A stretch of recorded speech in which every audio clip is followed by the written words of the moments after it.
Hi everyone, I'm Damien. And I'm Jeremy. Welcome to our Suburb Data podcast, where we cover everything from property investing to expert busting. If you're new here, we share our personal and professional experiences from over 20 years in the game.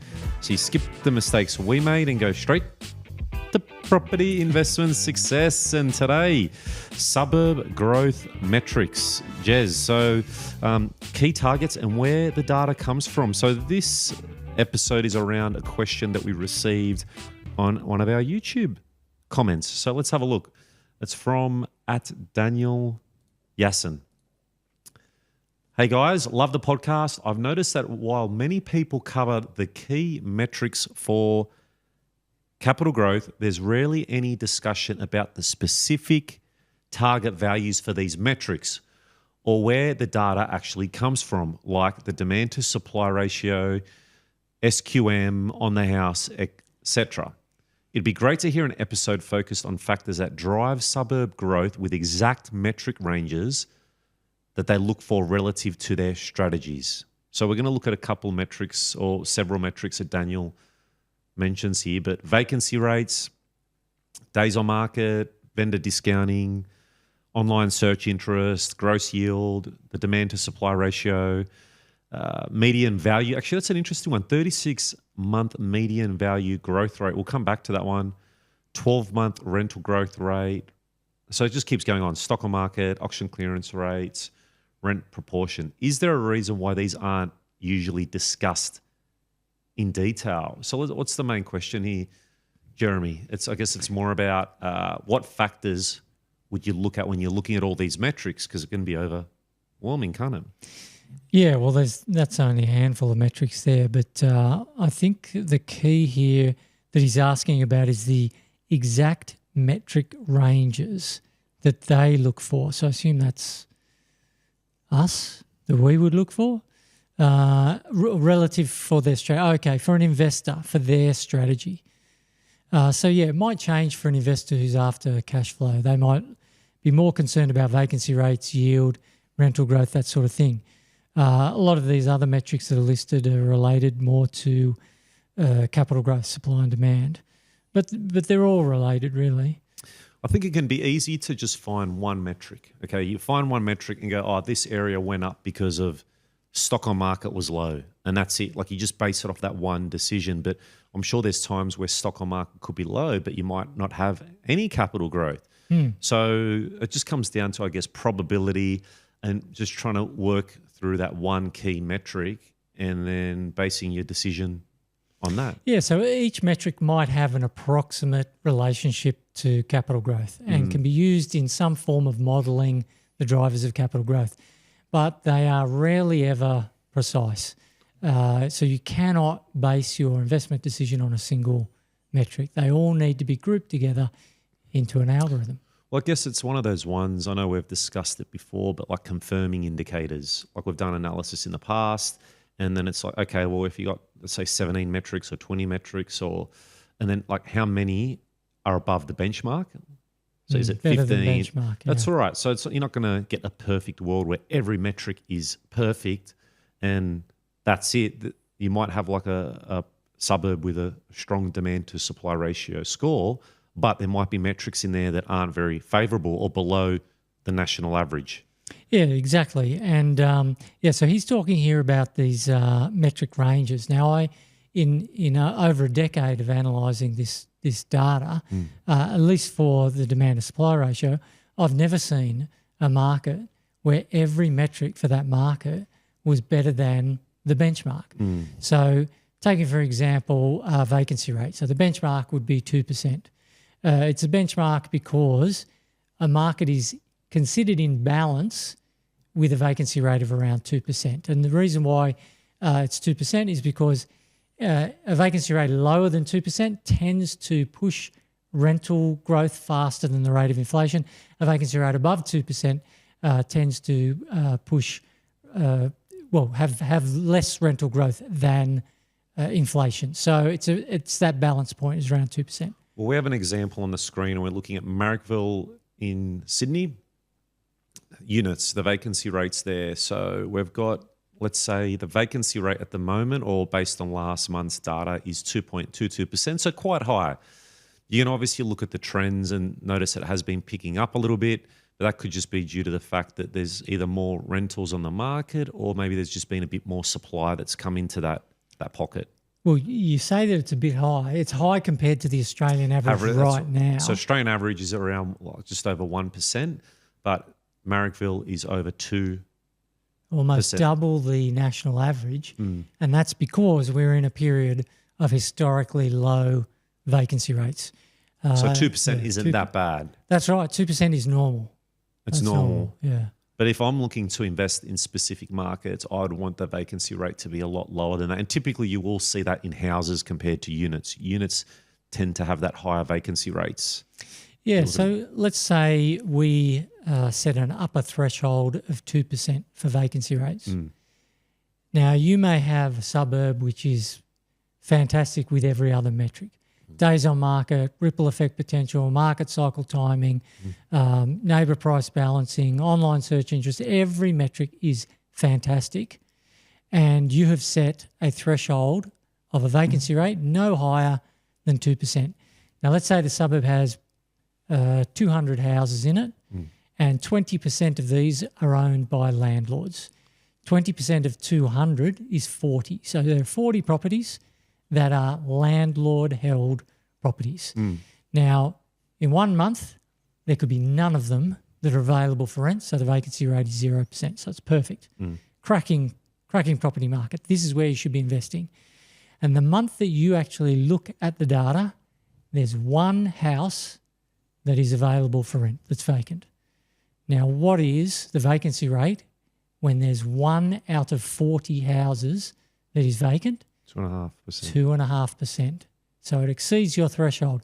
The best property market in the country, but you've scratched it because you set this threshold when you didn't need to of 2.5%. The more thresholds that you set, the less any algorithm can do for you, because from an AI perspective, it doesn't use a threshold approach. Oh, I've got to have a vacancy rate below 2%. Oh, I've got to have online search interest above X. It doesn't do that. It takes all the good metrics, all the bad metrics, pulls them together into a single score for the growth potential or the investment potential. And that's the AI way. But I see a lot of investors, particularly on our website, they just put in far too many of these filters. They want a vacancy rate below 2%. They want an auction clearance rate above 75%. They want a yield above this, that, the other. And they put in too many of these metrics. You will never find a property market that has all the metrics on the right side of the threshold. Because you could have a suburb, let's say there's like 1,000 dwellings as an example, but there might only be, let's say, 10 properties for rent, which would be very rare, or that are like landlords or investment properties, and you have one of those out, like one on the market, but there's 10 rentals, it's like 10%. All of a sudden, yeah. It goes from 0 to 10% overnight. So it'd be quite rare, but there are sort of smaller suburbs that could happen to. Yeah, that's right. Yeah, so vacancy rate can be quite a volatile metric. It can bounce around in those thinly traded markets, or markets that just don't have as many investors there as others.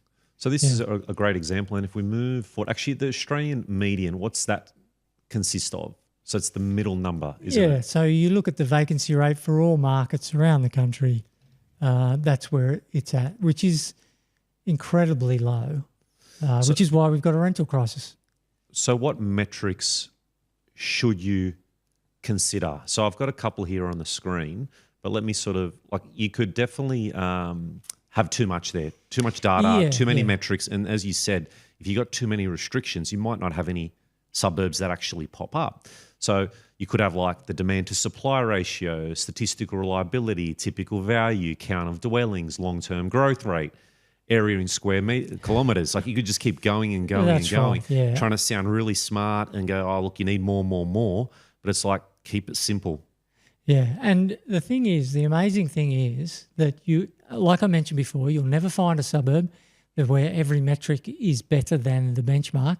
But even if you did find a suburb where, let's say the benchmark for vacancy rates was 2%, it had 1.8% vacancy rate, so that's good. It's under the maximum, and every other metric it was just above or below in order to get a tick.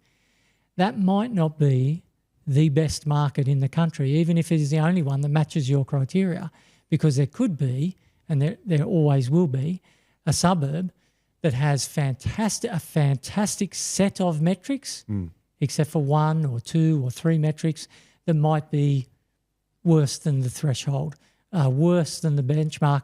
One of them is probably ugly, like definitely bad, but it still could be the best market in the country. So when we talk about considering these metrics, as a personal investor, you can't consider these metrics. You can't look at each one individually and come to an opinion about whether this market is good or bad. You must rely on the algorithm because your human intelligence is just not as good as the machine. The machine has got years and years of nationwide data covering many metrics that no human can possibly absorb. I know I've been guilty of this, but stock on market. So, for example, looking at one indicator, example stock on market, I think of that as, well, supply as the main one, and then also potentially could factor that into demand if that supply is decreasing or there's more demand. And then there are markets where actually there might be markets where the demand to supply ratios may be low, but stock on market is also low. And these areas continue to see capital growth, which can be the case too, can't it? Oh, yeah. But these are all just a measure of the probability of capital growth. So you can have a low score, but the market is still growing quite strong. But the risk is you go into that market with a weak score, the probability is you're not going to receive that capital growth. Yeah, so it's like the lottery. There are people who win, but most people don't win. So if you use that knowledge to your advantage, you would not play the lottery. So we are learning everything we can about the general rules to make wiser investment decisions. You want to avoid vacant land. You want to buy an established property, not a new one. You want to buy a house, not a unit. You want to buy in an area that's got high demand. You want to buy in an area that's got low supply. So you pull all of those things together and you are just increasing your chances of making a good investment decision, never guaranteeing it, but increasing your chances. You can never guarantee it, but it's just having a bit of exposure to that asset class, because if you don't, you're never going to have that chance to see that capital growth, are you? Yeah. So I think getting back to answering the question here, there should not be an understanding of these metric ranges because you can't use it. The more metrics that you set thresholds for, the less work the algorithm can do to help you. You're just not going to be able to compete human intelligence against artificial. It's just a loss. So what key filters would you use? So if we look at the screen, I've got several here, but would you agree with me on the 4 that you see there? Well, definitely if you've got a budget, there's no point looking in markets where the price range is over $1 million when you've got a budget of $800,000.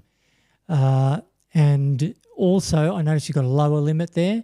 Let's say you had a budget of $800,000. You could debatably find 2 different $400,000 markets, although that's getting really tight nowadays. So you might be really limiting your options there.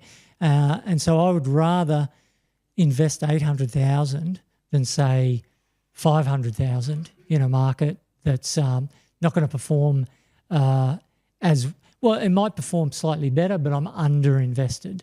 So I think that's why you've put that $650,000 as the lower limit. Is that? That's all right, because you wouldn't factor that in as like 0 to 825, because it might pop up with like a massive range. So it depends on like what bracket are you looking at for suburbs? Like, is it that sort of higher end, or if you want the 400 range, you might go like 3 to 450 or something. That's the reason why, because otherwise you can overcomplicate it by having too many suburbs to shortlist. Sure. Sure. Yeah. So I think that's a good thing that you've got there. You've targeted your budget well. The other thing is this statistical reliability. So putting in your budget, that takes care of one thing that is specific to you. You need to narrow the list of markets that suit your budget. The second thing is you need to narrow the list of suburbs that suit your appetite for risk. So in this case, we're talking about statistical reliability, the SR+, which is a score out of 100. Higher the figure, the more reliable the data is that we have on this market. And, I tend to start at around about 65. You probably wouldn't want to go much lower than say, 50. But if you can't find a matching market, let's say you have a budget of 350,000, you are going to really struggle. So you're going to have to either come up with more cash or lower the reliability score so that you can open up more markets. So statistical reliability, that addresses risk. So we've got budget, we've got risk, and the third thing, that bottom line there, this one's only if cash flow is a considerable concern for the investor. So if cash flow doesn't matter, I wouldn't set a restriction of the rental yield. I would allow that to be anything. But if, say, your mortgage broker has said, hey, you're on the limit here of serviceability, this is a bit tight, then you need to consider cash flow, and you might need to even put a rental yield higher than 4% in, like 5.5, that sort of thing. But those are the three. Cash, what are your cash flow requirements? What are your risk requirements? And what is your budget? And back to that the rental yield, you talk to your broker about maybe the bare minimum, like maybe using a bare minimum yield just to be safe. And if you do get that extra cash flow, then fantastic. Maybe you can set it to 3% or maybe 2.5%. I guess it just depends on how aggressive that you want to go. And even demand to supply ratio, like you wouldn't limit that. You'd just have that as open. Yeah, I wouldn't limit that. I normally just sort the markets that match my budget, risk, appetite, and cash flow. I then sort those from highest demand to supply ratio to lowest. And whether I get 5 matches or 500, it doesn't matter. I just start at the top of the list. I like this episode.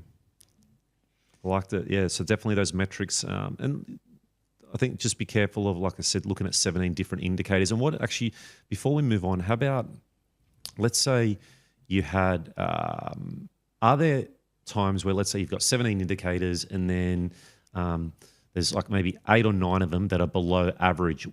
Are there, can you still get a really strong demand to supply ratio score when half of the indicators are weak or weaker than average? Right, yeah, that's a good point. So it depends on which indicators they are, because some are highly influential for capital growth and some of them are not so. So the algorithm knows, it's called a correlation coefficient, and it's the relationship between this metric and capital growth. How indicative is this metric in predicting future growth? So highly influential metrics will have a higher weighting in the algorithm. And of course, as a personal investor, you don't know that. You don't have all this historical data. You can't make that decision, but the machine knows. And that's why we're at a point where you really cannot, as a human being, match the machines for the markets that they're going to pick. You can't analyse each individual metric and think, you know what, I think auction clearance rates aren't that influential. I reckon online search interest is the best one. I reckon market cycle timing is pretty good too. Yeah, you can't do that. You can't beat the machine's understanding because you haven't covered as many markets over as much time to have that sort of thing. So, yeah, we've got to push away from this reliance, this self-reliance on our own interpretation of the metrics, our own analysis, and unfortunately we are at a point where we've got to choose an algorithm and just follow what it says. Conclusion, I guess data is key, but balance is crucial. So we spoke about, I guess, a lot of those metrics that you could potentially use depending on your strategy, importance and flexibility, and then I would always say strategy first, data second. Yeah. You got to find out what is important to you as an investor. Where are you at in your life? What are you pursuing? So a retiree will be looking for cash flow. Exactly. Capital growth just isn't of interest to them. So, yeah, good point. That's strategy first, data second. And it's not strategy first about, hey, first step, go to a broker. What can I borrow? Go buy a property. It's all like, what are my life goals? Am I looking at buying my owner occupier? Is there, like, do I want to go traveling? Is there family on the horizon? Like, are there any lump sum expense coming up? Do I have my emergency buffer? That's strategy first, not go to a broker and, hey, you can borrow this and that's it. You need to sort of think forward a little bit for any risks that might come along, because it can be quite dangerous buying into a market just based on data and going on a broker, and then things flip. Perfect example is when the rates were 3%. Great, easy. And now a lot of people are feeling a lot of mortgage pressure because they didn't account for that extra 3-4% on top. Yeah, they thought 3% was here to stay. Would have been nice. But then they have to sell. They got to sell the property down, or they might have to sell a car down, or they limit their lifestyle, don't go traveling. So, yeah, that's what I talk about, strategy first, data second. Yeah. Once you know their strategy, where they're at, then you can apply the data to their circumstances. Yeah. So, Jez, where can listeners go for more resources? Well, if you like this episode, let us know. Give us some feedback and we'll keep them coming. And if you subscribe, you can be notified when we've got more contact like this. And if this is of interest to someone you know, there's a share button to help you with that. And you can also leave reviews on our Spotify or Apple. It just helps, I guess. Don't know if it helps with the algorithm. I'm sure it does. Pushes it out to more people. But yeah, that's what we're all about. So subscribe, like, share to the world. And thanks for tuning in, and see you in our next episode. Bye for now and take care.